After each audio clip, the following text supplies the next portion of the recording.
Well, we began this week with President Trump and the Democrats in intense negotiations over border security. Trump was offering to compromise on DACA and wall spending, while the Democrats countered with an offer to slaughter his grandchildren, set the Oval Office on fire, and dig a hole in the White House lawn in the hope the president would fall into it and break his leg. The Democrats say the president's intransigent refusal even to consider their response is why many government workers will remain idle and unpaid, instead of being idle while receiving massive amounts of our tax dollars as usual. But now the negotiations are getting ugly. Yesterday, the president actually walked out of a meeting with Chuck Schumer and Nancy Pelosi, and the two sides had different versions of what caused the talks to break down. According to Pelosi, she was in the midst of offering to personally stand at the border and hand out blankets and food to starving children when Trump seized her by the hair, smashed her face into the table, and shot her twice in the kneecap with a Glock 9. According to Trump, he offered to allow the entire city of Tijuana to come into the country long enough to mow the lawn on Pelosi's immense Napa Valley estate, whereupon the House Speaker sprung huge leather bat wings out of her back and flew around the Situation Room screaming, "I'll get you, my pretty, and your little dog, too." Schumer says he was sobbing too hard to see clearly what happened, but he could have sworn he heard the president threatening to melt the Statue of Liberty and pour the molten iron down from the top of his wall onto the heads of sad-faced Honduran children, if he could find any sad-faced Honduran children outside of news stories on CNN. The two sides say they are moving closer to a resolution, but it's sort of like the resolution to that Star Wars movie where the planet blows up and everyone dies. More to come. Trigger warning, I'm Andrew Klavan, and this is The Andrew Klavan Show. I feel hunky-dunky, life is tickety-boo. Birds are winging, also singing hunky-dunky-doo. Ship-shaped, ipsy-topsy, the world is zippity-zing. It's a wonderful day, hurrah, hooray! It makes me want to sing. Oh, hurrah, hooray! Oh, hooray, hurrah! You know, for me, this has been one of the best weeks of Donald Trump's presidency. And the reason is Trump's character. I know, if you watch the show enough, you will know that you have heard me again and again attacking Trump's character. I don't like the way he bullies good people who disagree with him. I don't like it when the shadow of his kind of reckless life falls on the institution of the presidency. And I don't like the way he sometimes mangles the facts. But character is a very complex thing, and sometimes a man's flaws and his strengths are two sides of the same coin. This week, in standing up to an irrational left and its dishonest media, in facing down pressure to cave in when he's completely in the right, Trump has shown that his bullying is the B-side of his capacity for leadership. His recklessness is the flip side of political courage, and his inexactness and hyperbole can disguise a fairly clear big-picture view of a subject that the left has purposely obscured with moral grandstanding and lies. A moral weather vane like Mitt Romney can attack the president all he wants, but right now Trump is demonstrating something we need in the White House, namely a little bit of manhood.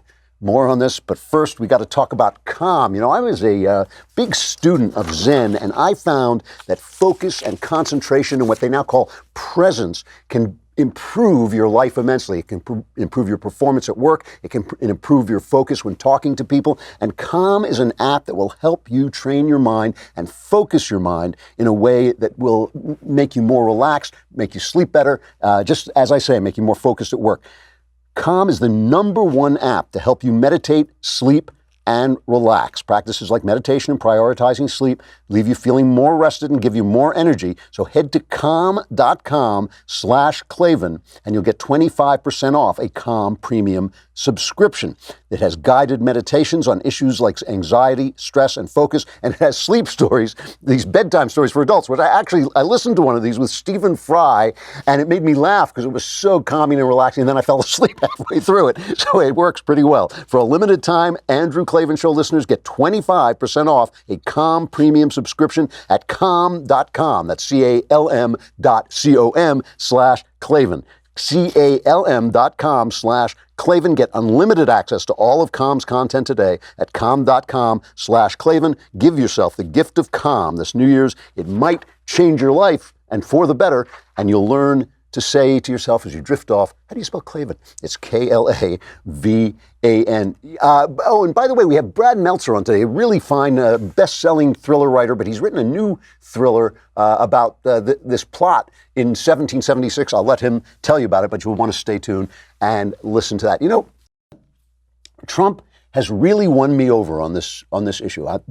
Immigration and the border are not something to keep me up at night the way things like overregulation and government overreach keep me up. But I really like the way Trump has handled this. I think he is standing up to this onslaught. And, you know, there's so many conservatives busy picking on him for his character, but they do not understand this part of his character. You know, I think I've told this story before, but, you know, I've always worked for my money. I write things and I sell them, and I've made good dough doing that. But when I got into the political world, I made a lot of friends who had donors. You know, they would have these billionaire friends who would just give them money. Oh, you want to do a project? Here's a couple of $100,000 to do your project. And one day I said to my wife, you know, how come no billionaires ever give me money? And my wife gave me one of those wife looks, you know, where like you're the last guy to get the word. And she said, have you ever heard the way you talk to billionaires? Well, that is one of my best traits, is that when I'm talking to you, you know exactly how I feel. You know that the words coming out of my mouth are the things that I'm thinking. But that's also one of my worst traits. It's something that gets me into trouble, especially with billionaires. It is something that sometimes is not a good thing to do to people who have less power than you. It's something that I cherish about myself when I'm standing up to guys who have more power, but something I sometimes regret when I'm talking to people and words come out of my mouth that I'm sorry I said. The same thing is true with Trump. He really does have a lot of character flaws that you can pick on forever, but a lot of them are the flip side of things that he does well, like this. Dan Henniger, who is, I always joke around about Dan Henniger, that he's kind of the avatar of the establishment. He wrote a column in the Wall Street Journal today, which I thought was one of the first times I had seen an establishment journalist hit this nail directly on the head. He's talking about the fact that Donald Trump may not win the 2020 election. He says, you know, his approval rating is stuck at below 45%. His polls show that some 52% of voters say they prefer a Democratic candidate, and people are thinking that, you know, he may not win in 2020. And he then goes on to say, but even so, they're not going to be able to beat him. No Republican is going to be able to beat him in the primary. And he tries to explain this. And he talks about Mitt Romney's article. You remember Mitt Romney attacked Trump for his character, and he said, oh, I'm going to stand up to him and all this stuff. And it really kind of backfired. It made Romney just look like, you know, just a guy who was kind of trying to please the establishment. So this is what Henniger says. He says, one of the abiding mysteries of recent political history remains how the blunt and brutal character, Trump, standing on the GOP primary stage in his fire engine red tie, beat the skilled politicians alongside him. He says you can find the answer to how this happened in Mr. Romney's article. Mr. Romney said, I do not intend to comment on every tweet or fault, but I will speak out against significant statements or actions that are divisive, racist, sexist, anti-immigrant, dishonest, or destructive to democratic institutions. And Henniger goes on and says you could not make up a more explicit pander to the prevailing political zeitgeist or conventional wisdom on Donald Trump. Racist, sexist, destructive to democratic institutions. This is a kitchen sink of anti-Trump buzzwords, and the enduring reality 2 years after Mr. Trump won the presidency is that more U.S. voters than the conventional wisdom will admit, they just don't care. This is really important. Who will come out and say this? Who will come out and say this? The wall on the border, not about racism, not about keeping out brown people. That is just absolute garbage. The hating on Alexandria occasional cortex, not about sexism or Rashida Tlaib. These are incompetent, radical, ignorant women. And that's why we attack them. It has nothing to do with the sexism. When people worry about the state of marriage, it has nothing to do with homophobia. These are issues with two sides, issues that are up for debate, that can be debated, and all they do is try to bully people into silence on the left. They do it again and again, and you cannot bully half of America into silence, or you can if guys like Mitt Romney are in charge, because they will pick up those words and fling them against Donald Trump or anybody who they think is going to get attacked by the mainstream press. So Henninger goes on. He says the problem that is inspiring the support of Donald Trump, he says, is the left's cultural triumphalism on matters of identity, race, gender, and assimilation, or the American idea. If Donald Trump or any other political figure challenges these ideas, someone will call it a dog whistle. Mitt Romney and virtually all Republican politicians entertaining runs for the presidency simply will not stand up to this dominant status quo. They just won't do it. Instead, they address these matters in a kind of tiptoeing, careful speak. Meanwhile, any Democratic candidate, notably a so-called serious moderate such as Joe Biden, must pay obeisance to these ideas or get out of politics. Henninger is writing about the stuff I talk about all the time, the bullying stranglehold the left has on the culture that is meant to silence conservative ideas. History shows that the cultural left doesn't care about our better angels. It will simply pocket genuflections to their power and then push its army forward. Anyone thinking of challenging Mr. Trump in the New Hampshire primary will have to show they understand and would fight for voters who don't care about the man but care deeply about the nation's cultural direction. That is the power of Donald Trump, and this fight that he is in with where the government is closed and the Democrats will not budge on giving him a wall and giving him border security. This is a perfect example. I'll talk about it in just a minute, but let me talk about Robinhood. You know, the market is a place you want to be, especially during this Trump economy, but you got to learn how to do it. And that is why I'm now in the process of setting up my Robinhood app. The Katies, the girls who run this place, basically, they have been playing with my app up till now, and they say it's really interesting. It teaches you how to invest. There's no commission fees. The other brokerages will charge you like $10 for every trade, but Robinhood doesn't charge commission fees. You can trade stocks, keep all of your profits. It's got this great design that is easy to use. It'll ask you a couple of questions about what you're trying to achieve, who you are, what your economics are like, and then you just go ahead and you can learn by doing. You can learn how to invest as you build your portfolios, discover new stocks, and track favorite companies with a personalized news feed. Robinhood is giving listeners a free stock like Apple, Ford, or Sprint to help build your portfolio if you sign up at Klavan.Robinhood.com. That's Klavan.Robinhood.com. I will get back to you and tell you after I've set the app up how I do on it. But meanwhile, you can get a free stock at Klavan.Robinhood.com and learn a lot of things like how to spell Klavan, Klavan. No E's in Klavan. I just make it look easy. So yesterday, good example of what I'm talking about, Trump's stalwartness, his virility in standing up for himself. He goes into a meeting in the Situation Room with Chuck and Nancy. He comes in trying to make things light, giving out candy and all this stuff, but the left won't move. And I want you to hear, there were two different versions of what happened, but I want you to hear Chuck Schumer's version because he tries to make it sound like the fact that they would give Trump nothing is a character flaw of Trump's. Here's his description of what happened in the meeting. Speaker Pelosi, will you agree to my wall? She said no. And he just got up and said, then we have nothing to discuss, and he just walked out. Again, we saw a temper tantrum because he couldn't get his way, and he just walked out of the meeting. I asked him to open up the government, that tomorrow so many people will have trouble paying their mortgages, paying their bills, dealing with situations when they don't get paid. And I said, just why won't you do that? We'll continue to discuss. We're willing to discuss anything. And he said, if I open up the government, you won't do what I want. That's cruel. That's callous. And that's using millions of innocent people as sort of pawns. And it was wrong. And then a few minutes later, he sort of slammed the table.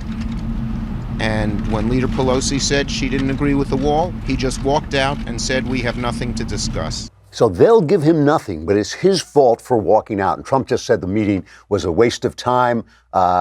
She said, I said, are you going to approve, this is tweet, are you going to approve border security, which includes a wall or steel barrier? Nancy said, no. I said, bye-bye. So, of course, now the media is saying they're trying, you could see what Schumer is trying to do. He's trying to shift attention from the problems at the border to the 800,000, I believe it is, federal workers who won't get a paycheck tomorrow.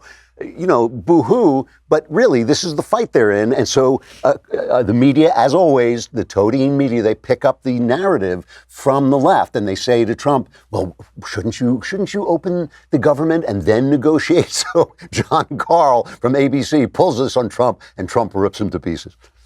So why not sign the other bills, though, so some of these workers can get paid, the government You get think more? I should do that? No, Do you think I should do that, John? I mean, it's not for me to say. I watch your one-sided reporting. Do you think I should do that? Hey, John. No, seriously, John, do you think I should just sign? Well, the argument is... Tell me. Sign these bills that have nothing to do with John, border do you security. think I should just sign? And I'm saying that if you sign that, these workers can start getting paid. The government can start... So you would do that if you were in my position? You'd do that? I'm not in your position. I'm asking you if that's something you... I'm asking you, would you do that if you were in my position? Because if you would do that, you should never be in this position.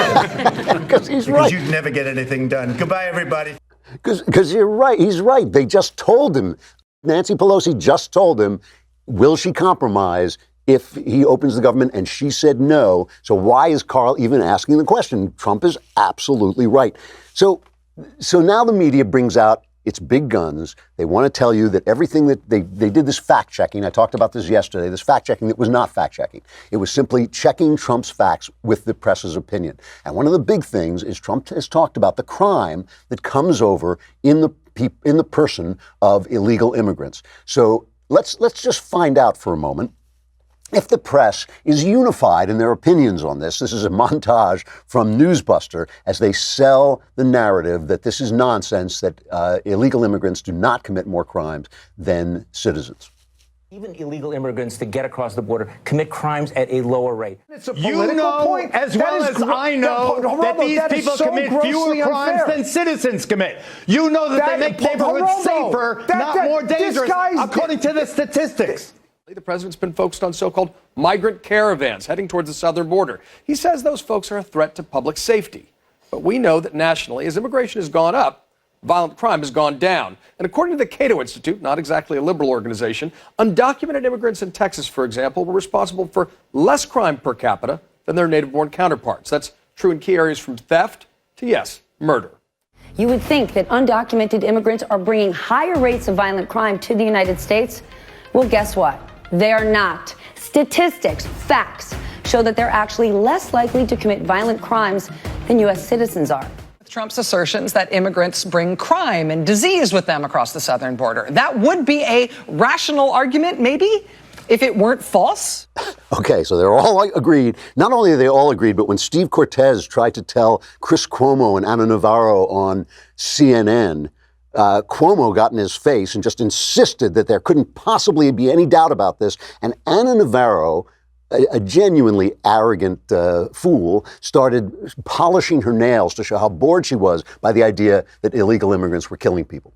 What you just cited about criminality between native-born and immigrants, first of all, that's not true. There's a lot of conflicting studies. But even if it were true, only when you include the yes, illegal entry as criminality do you get the numbers where you want them. No, that's not true. Yes, that's not true. John Lott did an extensive study of Arizona. There are conflicting studies. But listen, even if I were to grant you that point, yes, there are. But even if that's fake news to say there are not. It's fake news. It's fake news for you to inject BS and say that it's equal to the real data. It's not BS. But even if I were to grant you that, okay, the point is the illegal alien crime rate should be zero. It should be, you can do your nails. You know who can't do their nails? Are people who've been killed, Anna, by dangerous, known illegal aliens who've been allowed to stay in this country because of the leftist policies that people like you promote in so-called sanctuary cities I'm so tired to allow of them you to calling hide me in plain leftist sight. already. Just because you want to compromise well, I don't care if you're your tired values. of it. Go back to Listen, I don't go care. back to filing your I don't care nails. what you call me. To me, you're but guess what? practically as irrelevant Officer as Donald well, you Trump sure seem Jr. to care. You know, Ana Navarro should file her nails with the blood of people who've been killed by illegal immigrants. It gives you a really nice red sheen on your nail. Here's the thing. They're all telling it to you. They're shouting it at you. Illegal immigrants commit less crime than citizens. They are all in the wrong. They're all wrong. We don't know. The guy, Steve Cortez, when he said there are conflicting studies, this is absolutely right. But common sense tells you that what they are saying is not true. The federal government does not have data, or doesn't release data, that isolates illegal immigrants who commit crimes. They only look at citizens versus non-citizens. Well, what's the problem with that? The problem with that is a lot of people who are here illegally are overstaying their visas. That is not the same thing as the guys coming in across the border. If you had a visa, you've been through a background check. If you had a visa, they know that you're not a criminal. Whereas if you creep in, they don't know that if you just come in across the border. So that means that the statistics are skewed. The statistics are not telling you the truth about whether or not illegal. They don't know. They don't have the statistics about whether or not illegals commit crimes. What we do know, you know what? Why don't we just ask somebody whose job it was to patrol the border? That's what Tucker Carlson did. He brought on, what was his name? Morgan, former Border Patrol Chief Mark Morgan, who was under Obama. He's the border chief under Obama. And Tucker Carlson just asked him straight out, what's it like at the border? And the guy said, it's a problem. Here it is. I was briefed every single day about the men and women who are risking their lives every day, and they're apprehending murderers, rapists, pedophiles, other violent offenders, and gang members. That's not manufactured. That is real, and that's a fact, and it's still happening today. And I would also say one last point is 127 Border Patrol agents have died. They didn't die playing Monopoly. They died defending, being the frontline defenders of our borders, trying to apprehend the 17,000 people, the bad people that Secretary Nielsen mentioned. I wonder if you ask their families if this is a manufactured crisis. Yeah. Listen, there have been 4,000 murders committed by illegals in the last 2 years. That is about 4 times, a little less than 4 times as many as have been killed in mass shootings. Now compare the reaction of the media to mass shootings, because they want to take your guns away. Compare them to polishing their nails, they're polishing their fingernails when you bring out the 4,000 homicides in the last 2 years committed by illegal aliens. All those people, from Chris Cuomo to all the rest of them, telling you that it's not true, they're all wrong. And the fact that Trump is standing up to them, the fact that he's not letting this, he may not only lose this fight, he may lose the election. He may lose the popularity. That's what leadership looks like. That's what virility looks like. It is his strength that sometimes gets him in trouble, that sometimes makes him reckless, that sometimes makes him say stupid things and bully people. That same strength is now coming to the fore on this issue. And like I said, this is not the biggest issue for me, but it is a big issue for me to see the president standing up to this barrage of lies, this moral posturing, and to just see him standing solidly, even if it means losing the election. That's something I'd like to see in a conservative president. You know, I just think the point that I've been trying to make all week, basically, is conservatives sometimes have to put their misgivings in their pocket and support the only player we have on the board, the only instrument we have to put forward our policies against people who have genuinely lost the plot of America. I've been impressed with Trump this week. He really has gotten to me, and it is a matter of character. As much as I sometimes attack his character, I have to praise it here. You know, speaking of manhood, I got to bring up this one study. It's been bugging me all week. The American Psychological Association is now releasing guidelines to help psychologists work with men and boys. And one of the things they say is that in their research, the APA, they say traditional masculinity marked by stoicism, competitiveness, dominance, and aggression is on the whole harmful, they say. They don't say harmful to whom, but they say men socialists in this way are less likely to engage in healthy behaviors. A 2011 study led by Kristen Springer of Rutgers University found that men with the strongest beliefs about masculinity were only half as likely as men with more moderate masculine beliefs to get preventive health care. Found that the more men conformed to masculine norms, the more likely they were to consider as normal risky health behaviors such as heavy drinking, using tobacco, and avoiding vegetables, and to engage in these risky behaviors themselves. I have to tell you something. I know a lot about psychology. My wife is a psychotherapist. Pardon me. My life was saved by psychiatry, so I have a lot of respect for the form. It is a girly practice, okay? It is a girly practice. And so what you have here is a hammer that can only see nails. Therapy works by sitting and talking and emoting and relating. Why am I good at that? I'm an artist. That's why. Artists have some of those feminine traits. The poet Yeats, W.B. Yeats, said, if there were no women, there'd be no one for poets to talk to, because only women could understand what poets are saying. I think that is true. I think psychiatry worked for me so well because, well, first of all, because the guy doing it was a genius, but also because, I mean him, not me, but also because I was comfortable with that kind of research into my emotions. Most men are not. You know, these things, stoicism, competitiveness, aggression, things that I do share with other men, these things build the world. Everything you have, every comfort you have, every city you live in, every machine you drive, every machine you work, every computer, they were all built by that kind of masculine energy. When you see somebody wearing a t-shirt that says the future is female, let me tell you, the t-shirt is wrong. When you see women rising to the top of a profession every single time, it is because that profession has reached its peak and is on the wane. That is not a hit against women. I'm just saying when you hear, oh, she's the first woman to do anything, that's different than the first person to do something who's almost always a man. That is almost always a man. You see women rising to the top of TV news. Why? Because TV news is over. You see women rising to the top of leadership in Europe. Why? Because Europe is over. When you look at where men are, where boys are, whether it's playing video games or building little computers in their garage, that's where you see the future. We do not need the American Psychological Association curing manhood. We need them coming up with new methods to treat men so that their manhood and energy, their masculine energy, is put into good avenues instead of bad ones.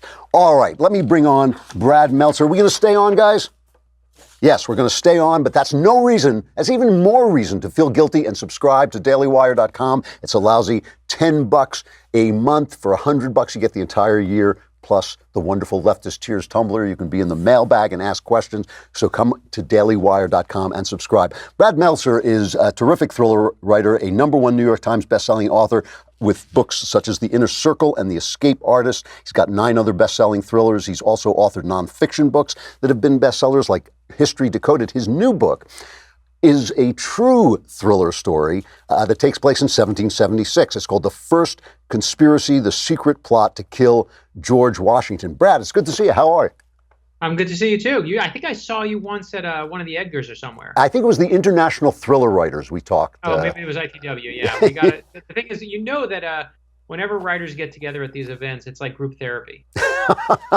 It is. I think that's why they do it, right? It's like the only time. Why else to go, of course, and to be complimented. The two things we love most. Groups and therapy, you mean? That's and compliments. And compliments, exactly. So you're a big time writer of fictional thrillers. What made you turn to a true story? Yeah, I just had never found the story that held my attention long enough that I felt like it could be, and a full book. A full book takes something that's far more meatier. And I found nearly a decade ago this story in the place where the best stories always hide, in the footnotes. And I found this story, and it said it was a secret plot to kill George Washington. And I was like, a plot to kill George Washington? Is this real? Is this fake? Is this internet nonsense? What is it? And it was true. In 1776, there was a loyalist British plot to kill George Washington. And when George Washington found out about it, he rounded up those responsible. He built a gallows, and he hanged the man in front of 20,000 people, the largest public execution at that point in North American history. George Washington brought the hammer down, was like, don't mess with me. I'm George Washington. I'm going to be on the money one day. But it's and that's what happened. And it really led to my first nonfiction book. Here it is. It's called The First Conspiracy, The Secret Plot to Kill George Washington. So what's happening when this plot is going on? This is basically during the Siege of New York. Is that right? Yeah, it's right before New York. It's right before the British come. It's in June of 1776 is where it really peaks, although it starts nearly a year before. And what happens is, you can see, just to talk about who's responsible, because you got to ask, who wants to kill George Washington? Beyond, of course, the British want to kill him, but who really wants to come after him is the governor of New York and the mayor of New York at the time, who were kicked out of their positions. They were under the crown, realize they've lost their power. And they start looking who's closest to Washington. Now, here's the key point that I found that just blew me away, is George Washington, this is all real, in 1776, he had his own personal bodyguards. And these bodyguards, he asked all of his regiments, he said, give me your 4 best men. He wanted what they call drilled men, the best of the best. And what he wanted was, he took from those 4, from each regiment, he narrowed it down personally to his 50 or so best. And from there, they made what they called the General's Guards, the Commander's Guards, but the name that stuck was this name, the Life Guards, because they were in charge of guarding George Washington's life. That's where the term is. And these were the men who turned on George Washington. And I don't care how strong you are. I don't care that you become the president one day. At this moment in time, at the beginning of the war, this is devastating to George Washington. So it's his actual bodyguards turned on him, like a kind of a mafia thing? It's truly, I mean, you can almost hear the Coppola score that comes in at the moment. If you're a Jedi fan, Order 66, it starts being, the 666 comes. But the reality, that's what happens. And the plan is when the British are about to invade, when they're coming, that all these men who are on the actual British side, but are in our army, in our military, are going to switch sides. They're going to steal some cannons. They're going to blow up some bridges. And some said to kidnap George Washington. Some said to kill him right there. Either way, the result's the same. Because at George Washington's level, you didn't make trades with military men, which was what you used to do back then. At his level, you hang them. So he's going down. And the amazing part is what George Washington does when he gets wind of it. Because one of the things that he realizes is he needs to figure out information. He has, and he's putting together this great offense, right? We have the army there. But what he needs, he realizes, is a great defense. Because people are going to come at him from all sides. So he puts together a secret committee. They call it, and as you know, all thriller writers know, you got to have a good name for your secret committee. They originally called it the Committee on Intestine Enemies. It's the worst name of all time. And they changed that name, and they instead call it the Committee on Conspiracies. And with a good name, they put John Jay in charge of it. Of course, becomes the first Supreme Court justice. And John Jay, 3 of them, it's John Jay, Philip Livingston, and Governor Morris are the only 3 they trust. It narrows down to them. They start truly kicking in doors, interrogating people, and getting information. And what they're doing in the process, and what you see in the book, when you read the first conspiracy, I love that you get to see the plot to kill George Washington. What I love more, it's the launch of America's first counterintelligence agency. And what they do, we all think that the CIA today, that the precursor to the CIA is the OSS, but it's not. It's actually this moment in time, the first conspiracy. Because what John Jay is doing is building that first agency. In fact, right now in CIA headquarters in Langley, Virginia today, there is actually a room that is dedicated to John Jay, who they call the father of counterintelligence. Really? No kid, I did not know that. And is that based on this? Based on because he goes on from here and he launches an entire career of counterintelligence movement. And the whole book is about not just the plot, but the rise of counterintelligence, how this is all built secretly within our own government at the time. And of course, what it also does, and I think what interests you probably the most, is also it deals with the character of George Washington. That's what I was going to ask you about next. Actually, I wanted to know, and in researching, what did you find? How did you find Washington? Yeah. And it's interesting. Washington is not like Jefferson or Adams, who are writing these lovingly all their emotions letters to their wives, telling them every feeling they're having. Washington plays everything close to the vest, and Washington. We think we're divided today as a country. But Washington's time was no different. At the time in 1776 in New York City, there were nearly as many loyalists on the British side as there were patriots on the American side. And it was no different in our own military. Our own military, we weren't one union. We had the regiments from Massachusetts, hated the regiments from Virginia, hated the regiments from, we were all different uniforms. We didn't even wear the same uniform. Not like today, there's no common uniform. Everyone wore what they wore. Some guys just showed up in work shirts.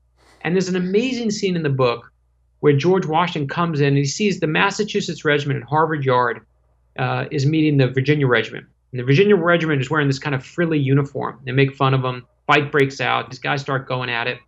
And George Washington gets off his horse, races in, grabs the 2 guys by the throats, shaking them. And he's basically like, stop fighting with each other. We're on the same team.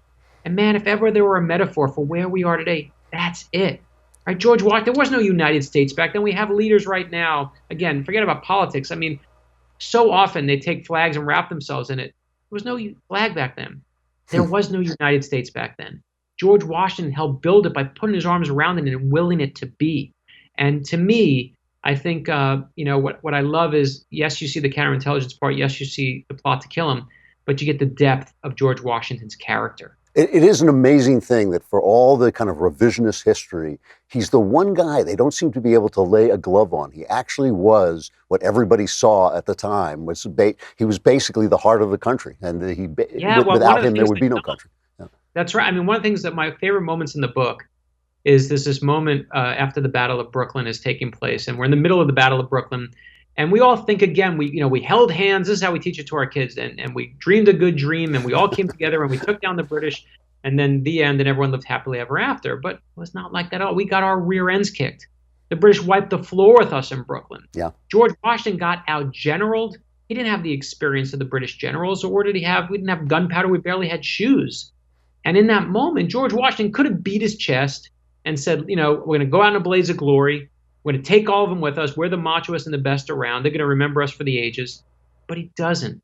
What he does instead is he does the best thing that George Washington always does. He adapts. And in that moment, he plans a daring escape. In the middle of the night, he's pinned, right? He's pinned against the East River. The only thing in front of him is the British. The only thing behind him is the East River. In the middle of the night, at a time when they're supposed to surrender, his surrender's going to come the next morning, he commandeers every boat that they can find on the East River, and he slowly starts putting his men aboard. But the key thing, here's the key moment. He won't get on board any of the ships until George Washington won't get on any of the ships until all of his men are aboard first. He will risk his life for those men. And that's that moment where we come together as a country and you see what we're made of. We've lost the word united in United States, but it's there. It's there, man. We got to get it back. Well, but Washington is the one who led us there. I want to get back to that in a minute, especially when it comes to the business of thriller writing. But before that, I just want to get your reaction to the Wall Street Journal review today that sort of suggested that maybe this whole idea that they were actually going to assassinate Washington was propaganda. Do you think they had any valid the Wall Street Journal gave us a really, it was a nice review to this. It was a nice review, review, a nice review, really nice review. But the one thing he took issue with is like, how do you really know whether it was a plot to kidnap him, whether to kill him, or it was just propaganda to kind of gin up the war? And we deal with it in the book. You have to ask that question, right? Yeah. The one thing he left out, and the one thing I do take issue with, and this is why we knitted out the place we knitted out, is he's right in the sense that if you just listen to the American side, it could be propaganda. It could have been something they made up to just excite everyone about the book. But here's the key piece he was missing. And at the end of the war, when the war was over, the mayor of New York City, a guy named David Matthews, goes back. He wants to get his pension from the British. He's a guy who fought. The war is over. They lost, but he still wants his money for what he fought for. And he goes in front of the British, and we found the transcript of what he asked for and what he demanded from the British. And they basically said, well, what'd you do during the war? And he alone, the war is over. He's got no more reason to lie. He can say, I fought, I lost, I won, I spied, I did whatever. And he's the one who said, we plotted to go after George Washington. Yeah, they did not mention that in the review. That's actually unfair. And that was the part that I was like, come on, man, you're leaving out the... I didn't want to say it on air because it kind of ruins a big part of the book, but it's the moment, man. Yeah. When your own guy confesses, that's where you go, oh crap. And the other part I think that is vital is, I always say, anyone who tells you, there's many history books written about Benedict Arnold did this or George Washington thought that and they thought this and they thought, no one knows what they thought. Anyone who tells you what they thought is a big fat liar. As a fiction writer, I know I'm under more scrutiny than the average history person, right? Because they're chomping at the bit to say, did he make it up? What did he do as his fiction? We got 500 plus footnotes, 35 pages of footnotes in this book to back this one up. And last night, one of the guys who also wrote another book came to one of our signings and asked the exact same question that the Wall Street Journal, and we gave the same answer. And he said it in front of everyone. You'll see it on C-SPAN because they're going to show it. And he said, that's a really good point, and I wish I thought of it. Yeah. And when you really look at the evidence, we say in it, you can't definitively know anything because the plot was foiled. And once they foiled the plot, we don't know what they were going to actually really do. Right. But I think it's pretty clear that George Washington's life, no matter what they were going to do, kidnap him or whether they're going to kill him immediately, his life was most certainly in danger. I have to ask you this before I let you go. You've written a book that it's essentially patriotic. I mean, the things that you're saying about George Washington, which I think are absolutely true, are against the kind of revisionist history we get from some quarters. You've come on the show, which I can tell you will ruin your reputation for the rest of your life. Do you find, and you are also very highly involved with the structures of the business, with the international thriller writers and the mystery writers. Do you find that political correctness, that the same kind of move towards censorship, the same kind of move toward leftist ideas that has really harmed a lot of literature and a lot of Hollywood, do you find that coming into the thriller field, do you think there's enough resistance to keep the field free for all different kinds of voices? I think that here's the one thing that is the most powerful thing in the world is an idea. There's nothing more powerful than an idea. And as a result, what's a story? It's a collection of ideas. To me, the thing that I don't like and that drives me crazy is I hate the shorthand labeling we do. I actually hate saying a leftist idea as much as I hate saying a right side idea. Okay. I was with my friend, President George H.W. Bush, and I read this book to him right before he passed. And I know the Bushes a long time. They're dear friends. And one of the things that I know that drove them crazy and it drives me crazy, I'll speak for myself rather than speak for him, is when we were reading those George Washington parts, we were talking about there's a key moment and President Bush is about to fall asleep on me. And they said, he's sick. He'll be awake about 10 minutes. That's going to be the end of the story. And I said, that's okay. I'll read him for 10 minutes, former president. And I'm in Kennebunkport, Maine to honor Barbara Bush. And as I'm reading to him, I get to the part where we get to the Declaration of Independence. And I read those words, right? We hold those truths to be self-evident that all men are created equal. And I get to that word and he just bolts awake. His eyes go wide and he wakes up and I say, you want to read another chapter? Another? Another. And we do a full hour. Wow. They tell me 10 minutes, full hour. It's like he's recharged. And I tell you that story because when he passed away, the word that got mentioned over and over was this word decency. And yes, it was because he was a decent man. But I think when we label, it's my long-winded answer to you, when we label the left did this and the right did this, and this is if you're right, you think this. I mean, right before you came on, you were saying like, I have issues with Trump on this moral level. That should not be a left side thinking idea.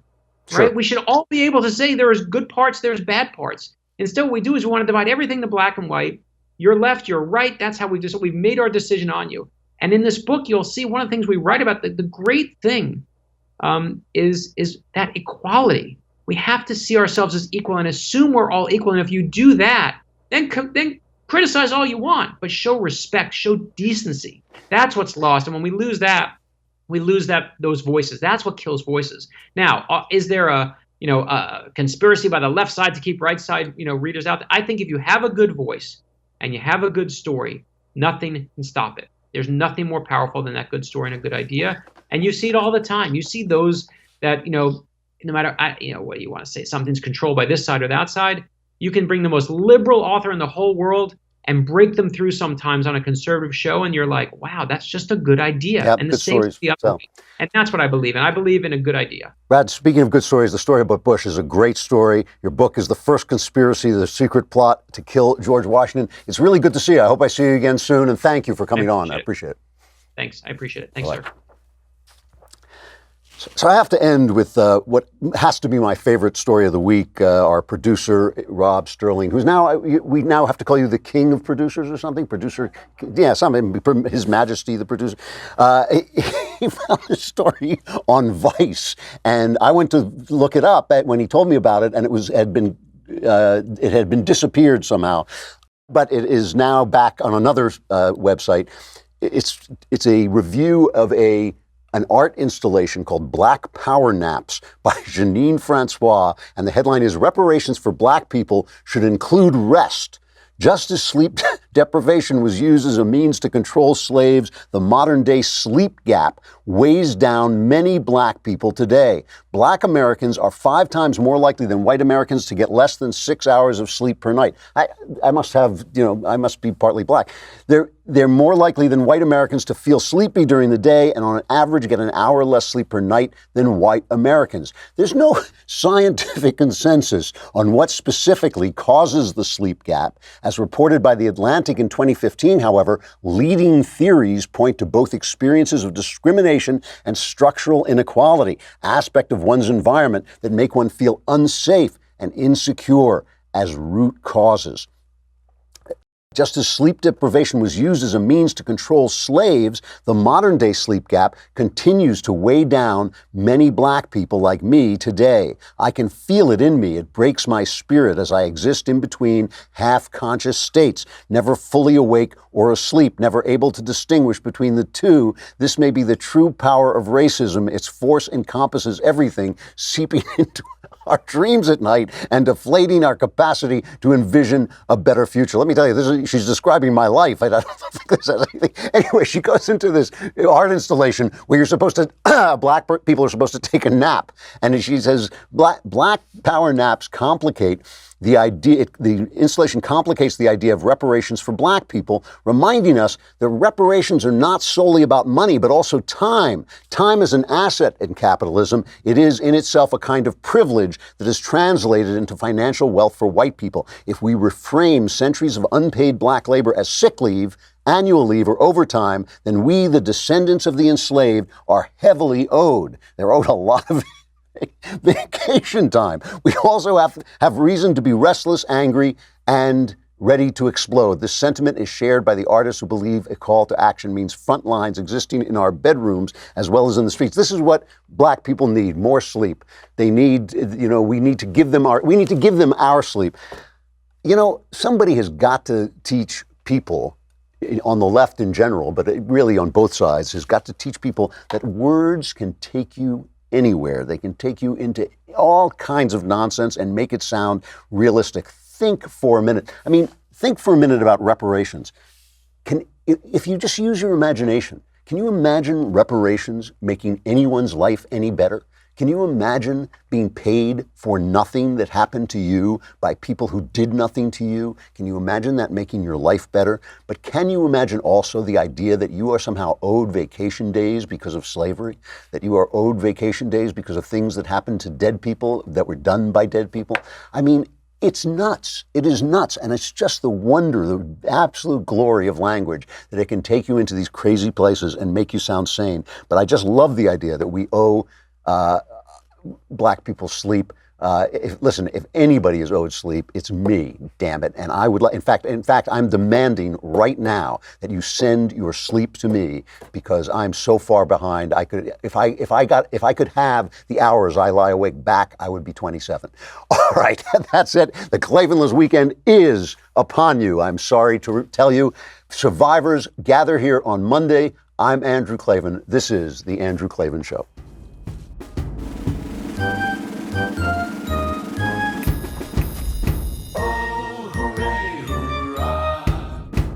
The Andrew Klavan Show is produced by Robert Sterling. Executive producer, Jeremy Boring. Senior producer, Jonathan Hay. Our supervising producer is Mathis Glover, and our technical producer is Austin Stevens. Edited by Adam Sayevitz. Audio is mixed by Mike Cormina. Production assistant, Nick Sheehan. Hair and makeup is by Jesua Alvera. And our animations are by Cynthia Angulo. The Andrew Klavan Show is a Daily Wire production. Copyright Daily Wire 2019.